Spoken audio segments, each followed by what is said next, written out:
Một nè ná pra computer dù hỏi ở chế chạy speed computer ta ta computer miền RAM phần man pra CPUประเภทไว้ตาmiền graphic card หรือ OS ต่อมาใช้ទាំងអស់គ្នា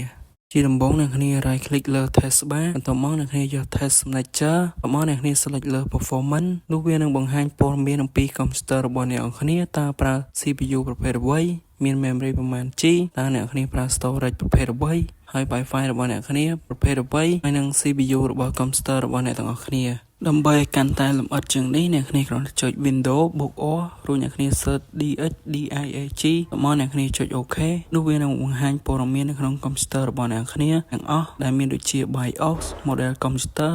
OS និងជាច្រើនទៀតអ្នកគ្នាអាចធ្វើការ research មើលខ្លួនឯងបាននិងវិធីចុងក្រោយគឺឆែកទាំងអស់នៅក្នុង computer អ្នកគ្នាគ្រាន់តែដូចវាថា system information តោះមកអ្នកគ្នាចុច run វាមកទៅពីចេញបែបនេះអ្នកគ្នាអាចមើលទៅលើ OS version ឬក៏ BIOS model របស់ computer របស់អ្នកគ្នាដែលវាជាព័ត៌មានលម្អិតនៅក្នុង computer របស់អ្នកគ្នាតែម្ដងបើកថាវីដេអូនេះមានប្រយោជន៍កុំភ្លេចជួយ like និង follow ម្នាក់មួយ